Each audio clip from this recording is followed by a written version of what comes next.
The first thing we need to learn is what is Arduino and what we can do with it. Well, Arduino is electronic prototyping platform looking like a piece of electronic board as you see in the picture on the right.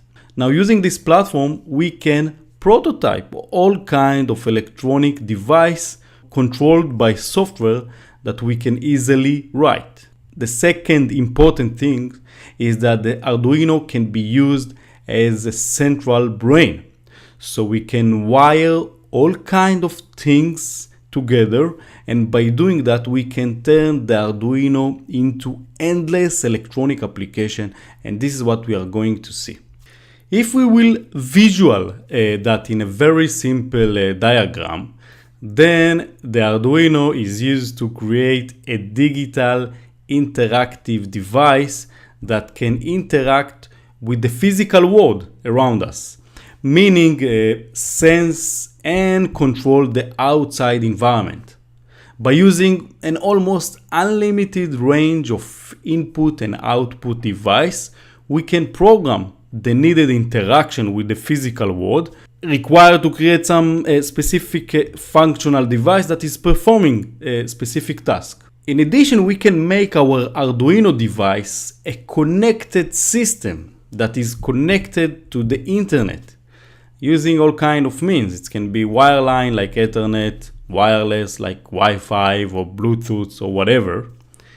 Now, if you think about it for a second, this is what the Internet of Things is all about: building smart devices that are acting as connected entities and are sharing real-time information with the internet cloud. And this is a very powerful way to extend the usage of the Arduino system.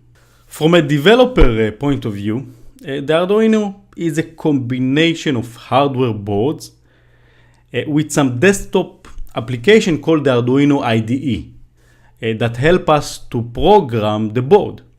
Now, there are all kinds of Arduino product or boards that are coming with different capability and of course different price, but the building blocks are almost the same. Looking on some specific example of an Arduino board, at the end, this is some printed circuit board that is specifically designed to use a microcontroller chip, as well as all kind of other connector and component that at the end allow us to attach input and output data. We will learn more about it in the next section. Another interesting things we can say about Arduino is that it's an open source hardware platform. Maybe you're familiar with that in the regular software business, that there are some software that are open source. And in the case of Arduino, the meaning is that anyone can download the design files, the original design files, and create the same product or maybe a new one. And this is why we will see that some companies are selling the Arduino official product, and other companies are selling what is called compatible Arduino product that are looking and functioning the same as the official, but they cannot use the protected name Arduino. So you will see the same look and feel, but different name.